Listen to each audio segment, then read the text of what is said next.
Hi, hi. Welcome back to Crossroads of Cognizance. I'm Fell into a tree. I am one half of this whole Dahlia Rose, and over here holding the fort down on the East Coast. And with me is. Hi, I'm Katrina Rasbold holding down West Coast. And let me tell you, if you want to look at the Libra scales, which we're not in Libra, but if you did, I have a feeling that the West Coast has been a little bit light this week because I have really kind of I've been cruising a little bit. I've been taking a little bit easy.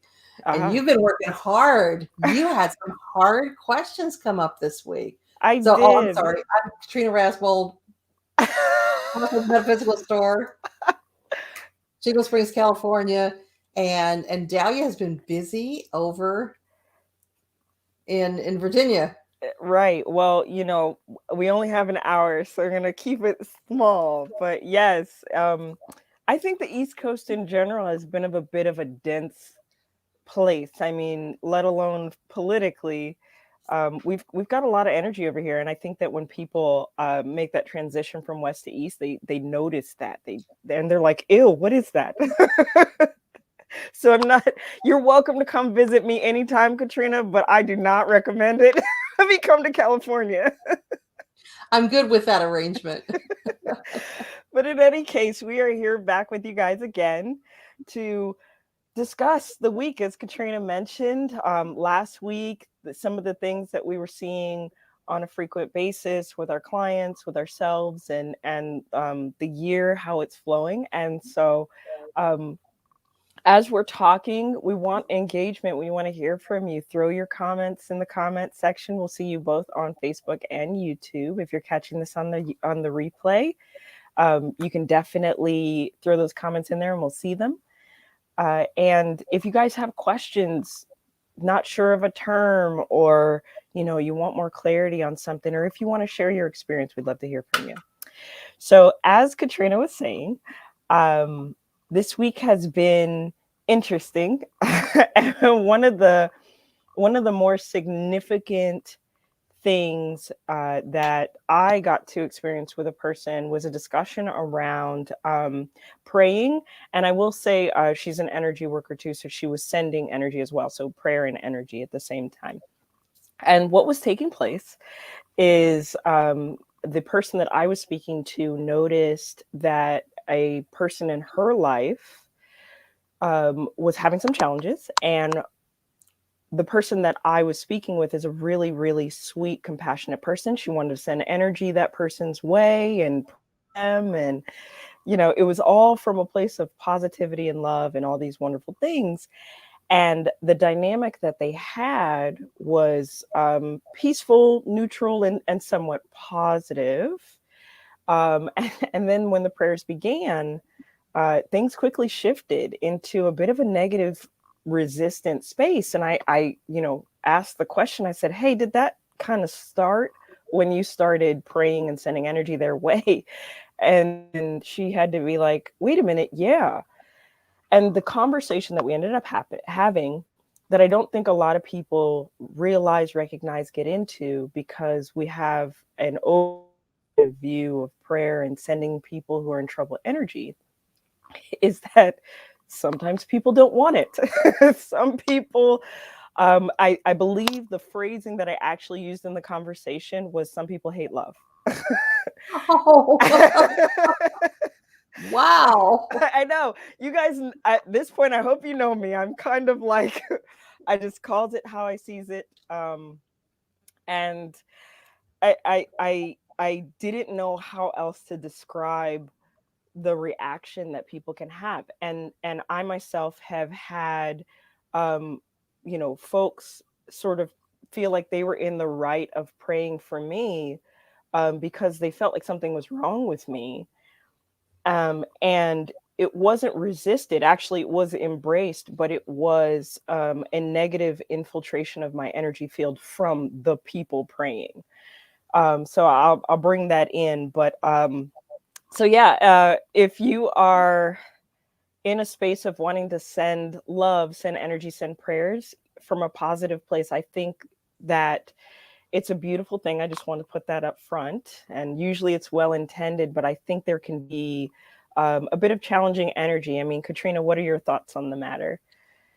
Wow, kind of all over the place, because we are taught through social media and through sometimes religious instruction that when something's going wrong, we pray for another person. That's part of the uh, what's my word, like the ministry that we give to one another is praying for somebody when things go bad. And a lot of people in my community, in the pagan community, are not comfortable with the word prayer. They'd Mhm. rather say sending healing vibrations or sending good vibes or whatever it might be. But really, it is about prayer. It's about engaging that higher power on behalf of a perceived goal. Mhm. But what it comes down to is energy, and you are sending energy, whether it's divine or your own, to another person. And that changes who they are. And anytime that you are investing your energy into another person, you're doing so with or without their permission. A lot of times it's without. And not everybody wants people all up in their energy. And it might not be that they don't appreciate love. It's just that they don't want to be violated Mhm. against their will energetically. And when I, on a recent interview, was asked what I say is the real definition of a psychic attack, it's when your energy leaves your bubble and goes into someone else's bubble, attempting to create an outcome. Mhm. And that's a violation. Even if you intend it for good purposes, you are, you know, violating that person's space, their energetic space, which is their own. It belongs to them. Absolutely. And so I'm not saying you should never say God bless you, or you should never say, bless your heart, or whatever you say to convey kindness or blessings upon a person. That's different. I'm talking about a concerted event where you are pushing energy toward a person.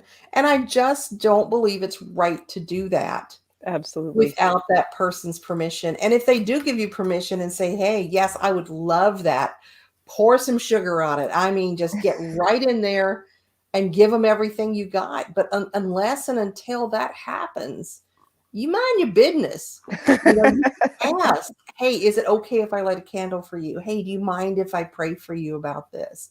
That's Absolutely. different. And if we're talking about two energy workers, if I'm going about my business and I'm like, oh, who is trying to get all up in here in my energy? Go on, take that back. They're going to go through an interview process before they get access. There are a few people, and Dahlia, you are one of them, who Ah, have carte blanche. You can get all up in this anytime you want to. I always know and can trust that you get me. And so it's not always about good intention. It's about, do you know me well enough to anticipate what my needs are going to be or what I mhm. think about a situation? Don't just run in, ride, and rescue without talking to me first, unless you really know me. Right. And And that even rescue attempt. right, and there's people that I know, I love a lot, that I'm really close with, that I might not be able to predict their response to a particular situation. So Mm, I always try to ask before I influence somebody. The exception would be my children, and they're all adults. But when my kids are having an issue, I will absolutely work magic on their asses without permission. absolutely. I can't tell you how many times a day I spray my children with some kind of mist, grounding, protecting. But you're absolutely right. That permission piece is a game changer. And I noticed a few things as you were talking. It seemed to me that most people don't ask for permission because they know they're not going to get it. Oh, Um, ouch. I think you're right. you know what I mean? Like it's like, oh, let me do this behind the curve because I don't want to, they may not want. And it's, if you have that thought, if you have that instance, that may be an intuitive moment True. of is like, hey, you've helped me out in so many ways, but this isn't it. Mm-hmm. Um, Mm-hmm. One of the other things that I've run into on my side of things is um, folks praying with an agenda, as you've mentioned, Katrina, that piece of knowing somebody. Um, I think I would add in, like, if you don't know them and you still feel moved, you could probably, and let me know how you feel about this, Katrina, but you could probably get away with like praying for their highest and best good, and in whatever shape or outcome that takes. And I'll usually add in like with as little stress and with as much ease as possible. And then It's a just good like, one. send that Yeah. one out. I think there are levels of jack uppedness as you are infringing on somebody. And that's one of the definite lower levels of jack uppedness. Yeah. The ultimate is when they have said, No. don't do this, and And you you do do it it anyway. anyway. No, but But it's for their good. I know what's good best for them. right, right. And people do that all the time. People try to pay me to do that all the time. Oh And yes, I've heard stories from yeah, class. yeah. And it's bizarre how involved people are in other people's lives. And we also have to look at, when you were mentioning that maybe they're not asking because they know it's going to be no. Well, then who the hell are you? Right. You know? Right. And why are they being so involved in someone else's life rather than healing themselves of being so damn nosy and intrusive? Sounds a little egoic. It's ego-y, and they also dress it up as love and caring when really it's meddling. I mean, Yep. it just is. And you should be able to ask. Now, the exception, and you and I talked about this before the broadcast, is if somebody is not able to ask for themselves. That's different. Right. And I told you that I always look at this as medical consent. If you were involving some kind of treatment, if somebody is unconscious or not able to give consent, then it falls to the next of kin or someone close to them to make those choices. And I feel the same way energetically. If Absolutely. somebody isn't able to ask for healing, for instance, and you do that, that's fine. But if you're able to connect with them, definitely say, hey, is this okay if I do this? Yeah. And a lot of people don't want some old witch like me all up in their energy if they belong to a religious path that isn't accepting of witchcraft. Mm-hmm. So it's also about who is sending that energy. And you will feel it. You will absolutely feel it. They will feel it. And we've tackled this before, even when it came to asking questions, like psychic questions, other people. One of my moral lines is, if you're not involved, it's not your business, and I'm not Right. going to, just pry and let you know what's going on in their world if you don't have it in you to ask. Um, so, what you mentioned about disguising the prayers as love was exactly what happened to me. Sets of friends saying like, "Oh, something must be going on with her," spreading various rumors, and then saying, "Well, you know what? We need to sit together and pray." And prying into my energy field, and because there was love present, they got a little further than they should have, only for me to have to go in and reverse and do all this work. And it came down to me and one of the individuals being in a class with a guru, where the question came up, or well, the guru said, prayer is blanket love. Like you can't ever, prayer is never wrong. And I was like, wait a minute. Excuse. Hello. In full presence of a person that wronged me. What if it is because they felt like they carried some sort of power and initiation, that um, what was going on in my life was their business, and that they needed to pray it away. And the guru kind of stopped and was like, and, and then the person involved was like, wait a minute, no, I mean, what if it's all based on, and it was this whole back and forth. But even disguised as caring, as love, check in with yourself and check in with other people. I mean, that's really, what I'm bringing to the table today is that sometimes people are comfortable in their circumstance, and it can be exhausting, it can be painful to watch somebody drown. And your job is to sit in the boat and wait. And you're like, but the boat is right here, the buoy's right here, I could just throw it to them, I could throw them a line. And you don't know what it will do. you know Comparatively, when you have a fish tank and you let it get real gross, the fish adapt to the filth. If you go in there and one day you get a wild hair up your butt and you clean that sucker out and it's crystal clear water, you are going to shock the fish and they will die. Mm-hmm. And that is what can happen from a metaphorical perspective. So, well intended, open ended, and not praying for certain outcomes, I think is probably the best solution, if not just openly asking. I mean, I think um, I apply this to global prayers too, because I know I have a lot of earth healer friends. And sometimes they'll get into these circles and be like, why can't we shift anything? And it's like, I hate to say it, but maybe it's not supposed to shift.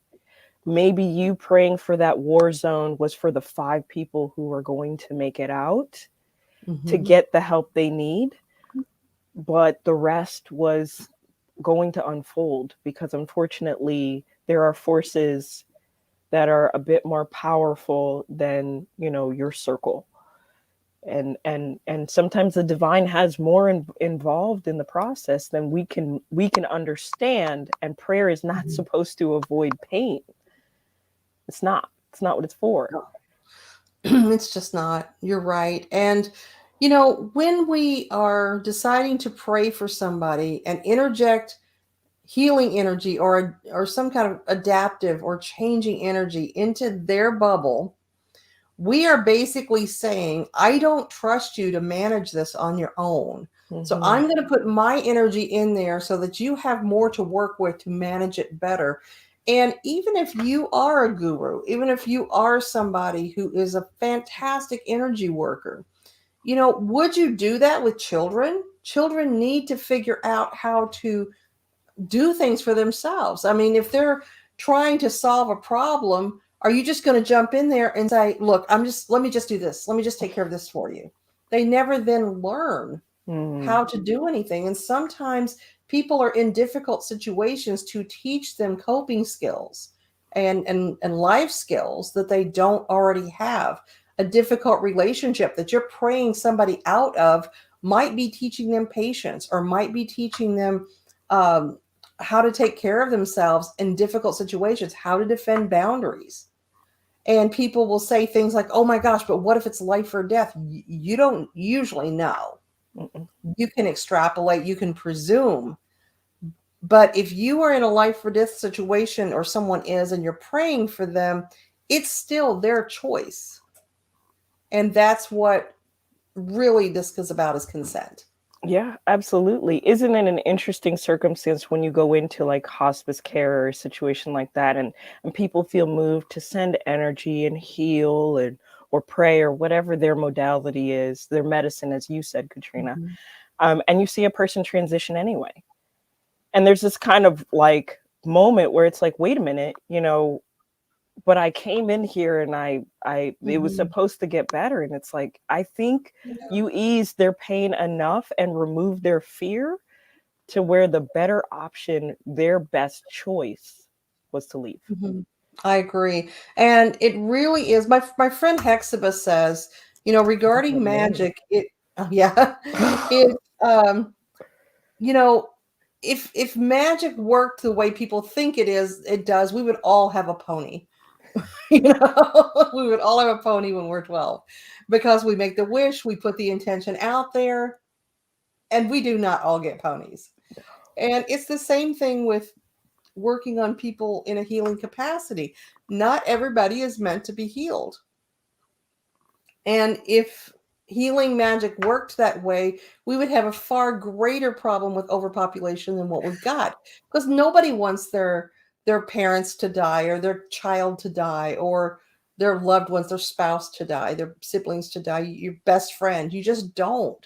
And so everybody's praying for somebody to stay alive. And I am right now praying hard for somebody I love not to die, because I need and want them in my life longer.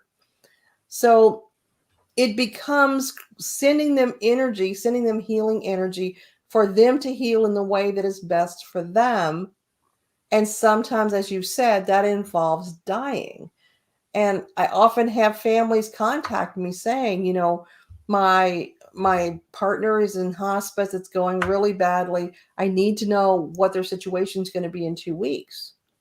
And so you throw out the cards and it says they're going to be okay in 2 weeks. They're going to be all right. And then they die, and the person comes back, well, you made a mistake. No, I really didn't, because they're okay now. You're the one with the problem. If you had asked me what your life was going to be like in 2 weeks, that would be different. Right. So, people need to die. I have done healing work on people who, as they were dying, and when you make contact with that spirit, you can feel that they are ready to leave despite what the loved ones want. Being at peace. That's the healing. So, Yeah.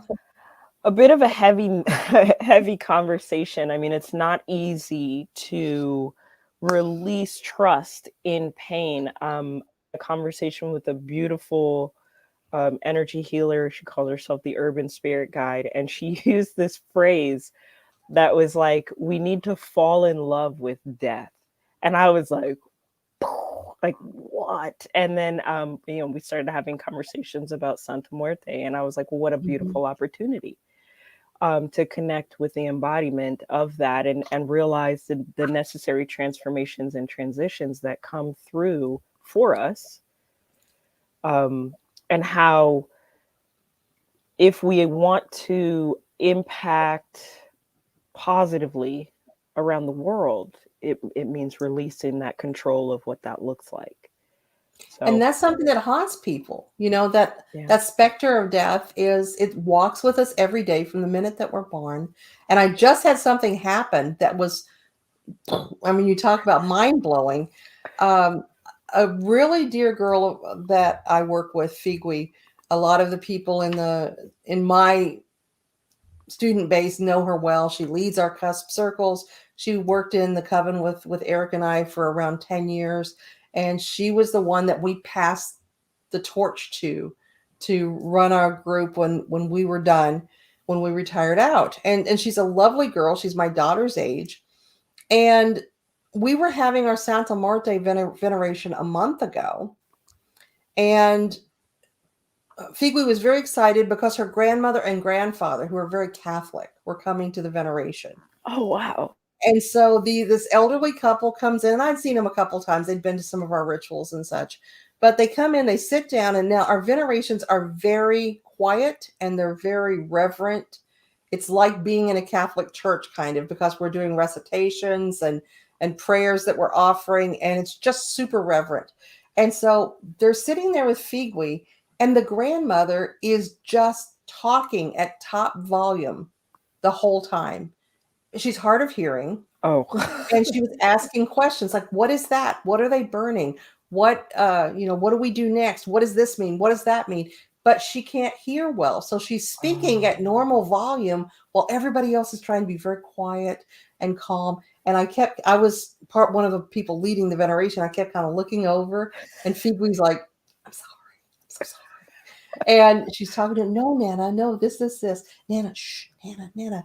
And Nana was just obsessed with Santa Muerte and Oh. was so excited, and tears are running, and she's talking Oh. about it to her and everything. And Nana goes up and has her moment with Santa Muerte during the communion, touching her feet, connecting with her. And they're having this beautiful Santa Muerte moment. And some of us were kind of like, God, Nana, please, shh, shh, shh, shh.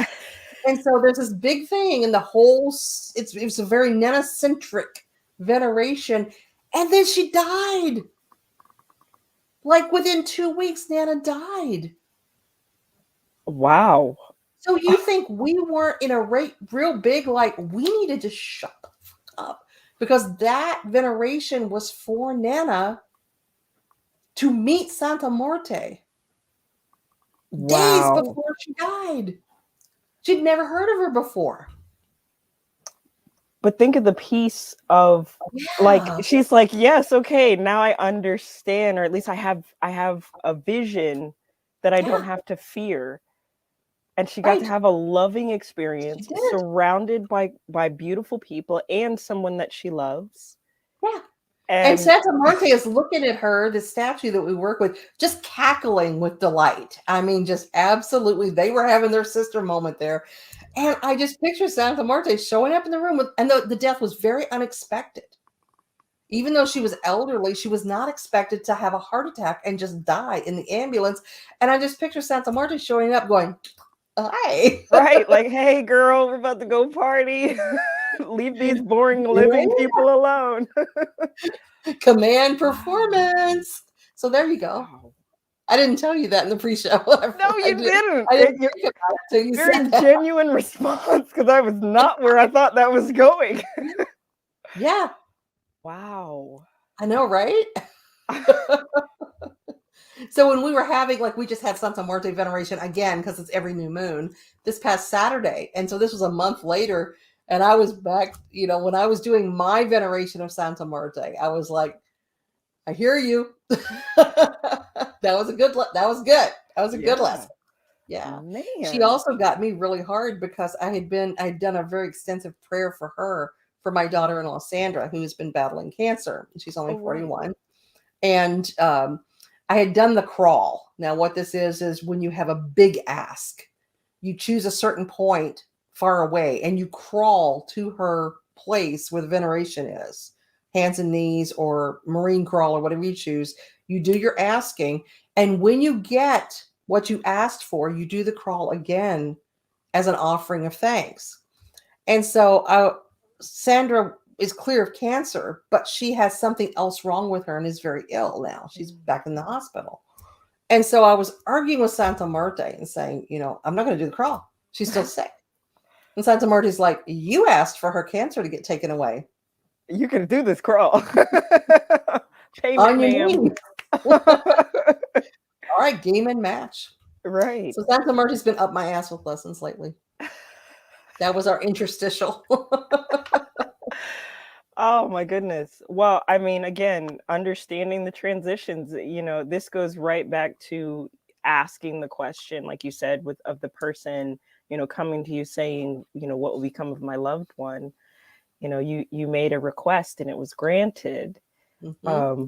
And I think people struggle with this in terms of manifestation too. You ask, but you don't know what comes with it or what you missed out on asking for. So some folks will not ask at all. Right. And that becomes that analysis is paralysis thing. You Mm-hmm. start overthinking your magic. Yep. And my son had a problem with this many, many years ago. This was 30 years ago when he was in Atlanta, or near Atlanta, Georgia. He had moved away from home for a little while. And he was looking for somebody to have a relationship with. And so and this was before the internet. So I was handwriting him instructions on how to do love magic with tarot cards and Oh my petitions gosh. and things like that. And I would get these letters from him every week. And he would say, okay, I did my petition. I made my list of exactly what I want. And I had told him, write what you want, not what you don't want. And he would say, things like, dear mom, I did the petition and I realized it was incomplete. I forgot to say that I would like for this person to please be heterosexual. And then and then he would say things like, dear mom, I forgot to say in this week, I forgot to say I would like this person to be sane. Dear mom, this week I forgot to say that I would like for this person to be sober. And so uh, he just kept having things he had to add based on the experiences. Minus the sobriety, I think people that have manifested me are like, forgot some things. The sanity, heterosexuality, all of that. So, well, in this space of asking, right? I Mhm. think you had mentioned how we can see a lot of the sort of resistance, whether it is sending energy, manifesting, things like that. We can see a lot of that in candle work. Mm. And I am so you introduced me, I knew about, standing candles, but the glass candles were new to me. And so just before the broadcast, I was Katrina brought up resistance and how you can see it in the candle, and then I held this up. Resistance. This is resistance. So if you're wondering how something is going, grab your candle. Burn a cat. it It'll should tell you how that energy is getting received. it should look like this. Just so you Yes. understand. Yes. And when you hit that resistance, you want to look at what is it that's resisting? And sometimes it's something inside ourselves. Absolutely. Sometimes it's something we don't even know about.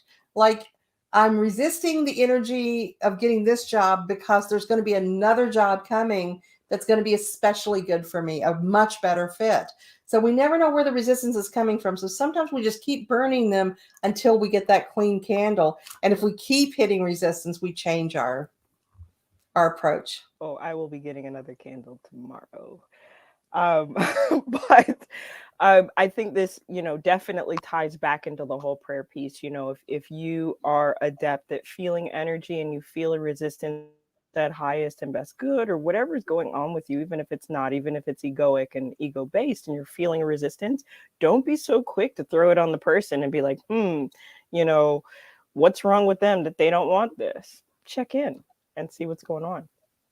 And one of the things people really resist when we talk about, I would say, when I'm working with clients and negotiating with them, what's creating your resistance?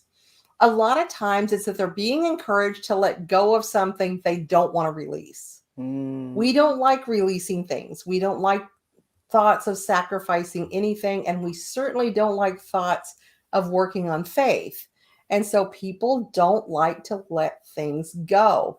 And often that's what your resistance is, hey, this job is not a good option for you. So working on your boss to make them a better boss, working on your coworkers to make them like you more, working on your job performance within this job is not the way to go. Nope, not the We path. just need to release that job. People don't like doing that. No, but maybe if I wait a little longer and no, run. I really need the money. I don't have anything to take its place. I'm going to be poverty stricken if I don't get this job. I've watched people go for decades in a job they hate just because of that fear of what will happen if I don't have this specific job. And then they also get looped into jobs with huge benefits, or they're tenured in a job, and they would, the choice becomes to just white knuckle it through horrible experiences rather than lose that tenure and that security. It's really hard to make those choices. Well, speaking of choice, so we got through Samhain, and What a Samhain. What a Samhain indeed. I mean, Woo! after your story, my goodness. Our last broadcast, you talked about letting things go and into the winter time and of rest. So perhaps you could speak to us about this whole fear of releasing and what it takes to move forward on that. It's been a theme this week. I've had a number of people that have just hit the full button. They get to the point where they say, this situation, and fill in the blank as to what the situation is, I've given it everything I've got. I've worked my best effort magically, mundanely on this, and it's taking up too much of my quality of life. It's not contributing positively, and I'm done. I'm just done. And so Samhain is all about letting go of what doesn't serve you. It's about releasing what you don't need anymore. What are you going to carry into the dark of the year with you? And what are you going to release so that you're not taking it into springtime when things renew? And I had to make some choices about that. I was teaching a lot of classes, and I love teaching. That's my favorite thing of everything I do. I like healing just fine. I like doing spell work for people and consulting with them through email about what types of spell work they could do. I like doing that stuff. I'm one of the few people that actually gets to do for a living things I love to do. I love writing. but my real love is teaching. Mm, And I had a lot of classes I was doing, and I really had to got the message strongly. I had to let some of that go. yeah. So I was teaching a shadow class, and we have a person in our student base who is an actual licensed marriage and family counselor. So it made sense for her to take over, and she specializes in shadow work. So have her take over Perfect. that. I was teaching practical parapsychology classes because we needed the classes taught. And I've got Gladys right there. Gladys is a medium, internationally recognized medium. She's the one who needs to teach the parapsychology classes. I was teaching meditation classes, which I love teaching. I was teaching tapping classes, which I love teaching EFT. But I needed to let some things go so I could fully focus on the few classes that I am teaching. And it was hard because ego wanted to continue teaching those classes. And, Mm, and hey, look at me. I'm teaching this class and this class and this class. But letting that go gave me this feeling of release, of obligation, and freed up a lot of time for me, which ultimately was far more important. And I think we really have to look at what is taking away our hours. mm. What is it that's eating into our energy, keeping us from doing the things we really love and need to do? And one of the things I'll speak to is Eric Wolf, who's in our studio audience tonight, so to speak. He just did a 3-day giveaway, and he purged his home of wonderful, magical, and mundane items and just put them out on his lawn and said, "Hey, this is invitation only, but come take what you want." And a number of my students who are just starting their practices went down and got musical instruments and stones and sensors and all kinds of things that they needed that he was releasing. So he is the king of releasing stuff. He will bring in wonderful things that he collects, and then he just lets it all go. That's a powerful in our audience comments, he mentioned that he'd like to hibernate till February. So it's almost He like that needs to hibernate till re- February. it's like that releasing made space for that hibernation process. I mean, it Yeah, seems harmonious. absolutely. And sometimes we really have to do those painful self audits Mm, and figure out what needs to go.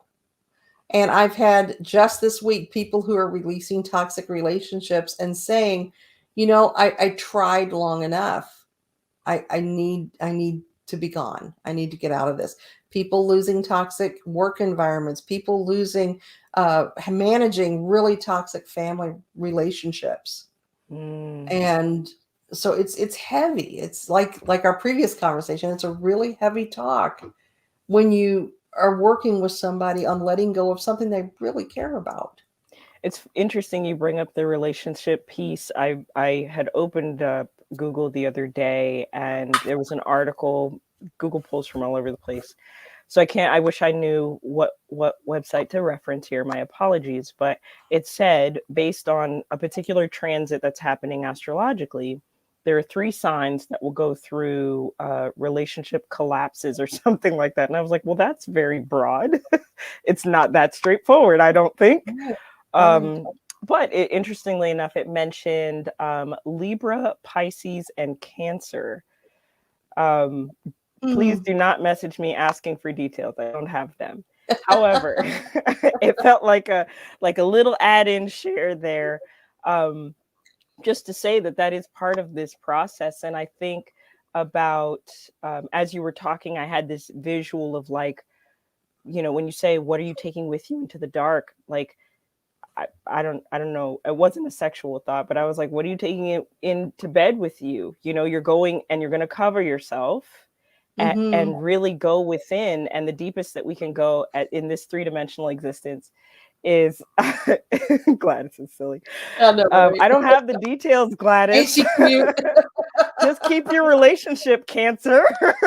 Yeah. It's not you. It's skip that one.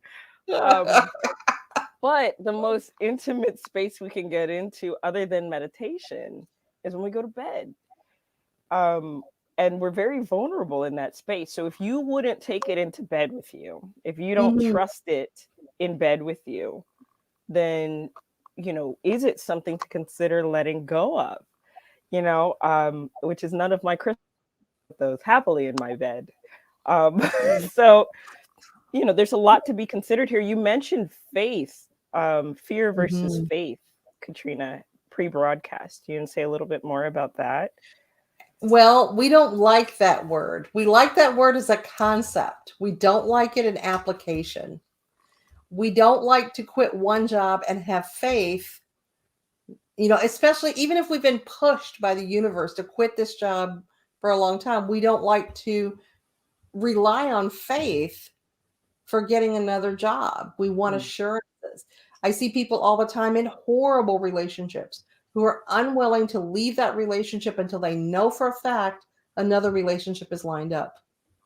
They leave the idea of faith in exchange for assurances. And that's a dangerous place to go. Faith is one of the most valuable tools that we have and one of the most scariest concepts that we embrace. And I've had to make really good friends with faith over the years Same. because, I've been in no win situations where all I had was faith. Coming from a position of being able to choose faith, it's a huge luxury. It's a real place of entitlement. Hmm. And I don't think that people always treat it that way, to be able to choose faith rather than just, well, this is where we are. I guess I'll have some faith. Right. Emotion plays a huge role in all of that as well. Where are your emotions targeted? Again, I think one of the things that we talk about most during this broadcast is management. Managing your emotions, and how do those emotions shift you from fear to faith? Yes. So, if you're in a place of fear, check in, and release this concept. There seems to be like a weird notion out there that you reach a place where you're not afraid. I don't know where that Shala exists, that Valhalla. If you find it, please send me a plane ticket. But literally everything we do is uncomfortable at first. And once you just get right into the groove of it, something else happens. So, you That is know, so um, true. the emotional piece is not to cast out whatever fears you have, but can you get your fears and emotions to a place where you can manage it while you do it? He's taking the dog out to pee. I'm Now taking that his is pajama that's so pee. true. You're never not scared, and often change is never not painful. And when we think about, for most humans, what the greatest pain is that they will experience, it's going to be childbirth. If we think about humans in general, where is the biggest, hi honey, Hi, Eric. where's that biggest pain? And it's usually childbirth when you're thinking about pain that humans experience. Now, granted, people with uh, male assigned bodies usually don't have this experience, but I really believe that even though he wasn't physically feeling the pain, childbirth was very painful for Eric to experience and to watch and to be there for. And the thing about that is so metaphoric because it's bringing new life. And when we go through pain of birth in life changes, it brings us to a new life. And so often it's a matter of just like with birth, just breathing through it, pushing hard when you need to push, having the support around you, especially experienced support that can hold you up or lay you down or hug you or stay away from you or gently push some ice to you, whatever is needed. Having that support team is so important. And when we're going through those leaps of faith, and I'm not talking about the person who can't hold down a job because they quit every job they like when it gets difficult. Right.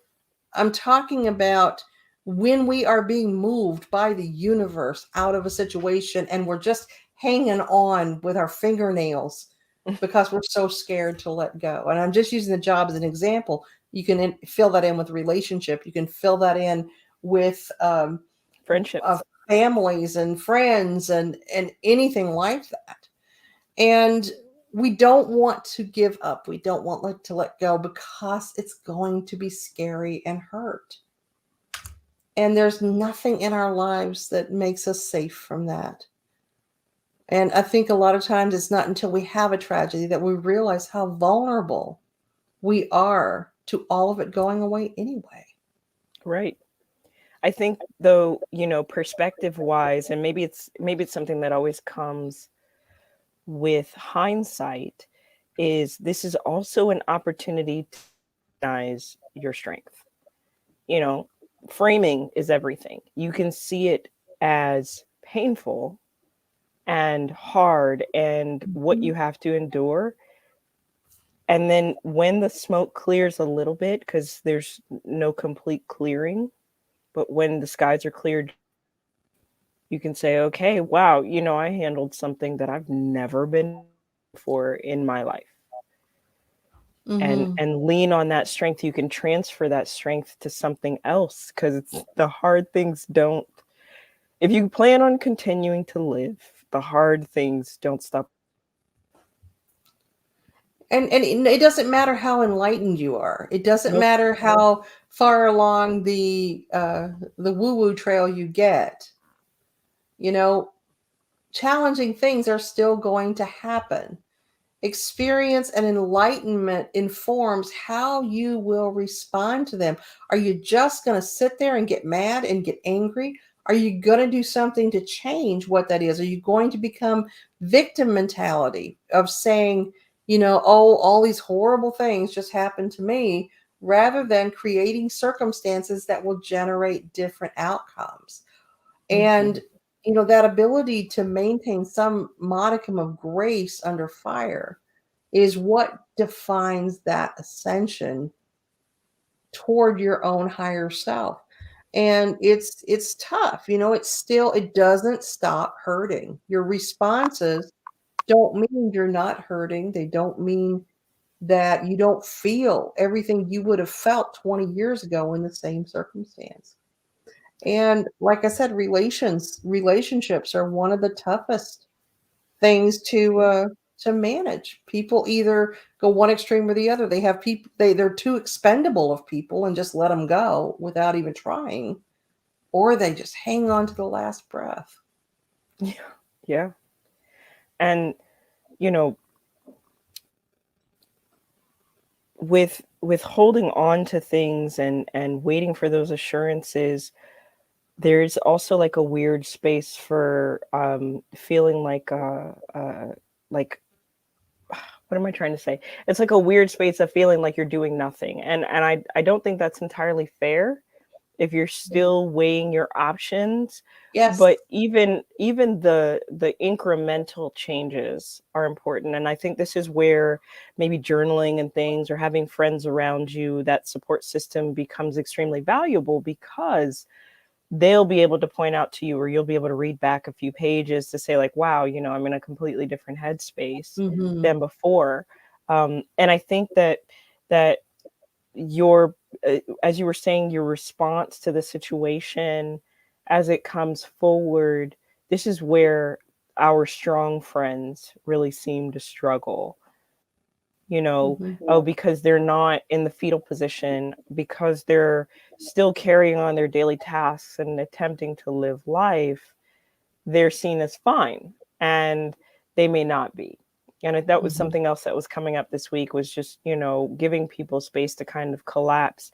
But then also for me to know where my boundary and where my line was, to say like, oh, I can take more, or, oh, I can't, like I'm at the rim of my cup. If I put one more thing in this cup, I'm gonna lose it. Um, so it doesn't. It gets. I guess it gets easier.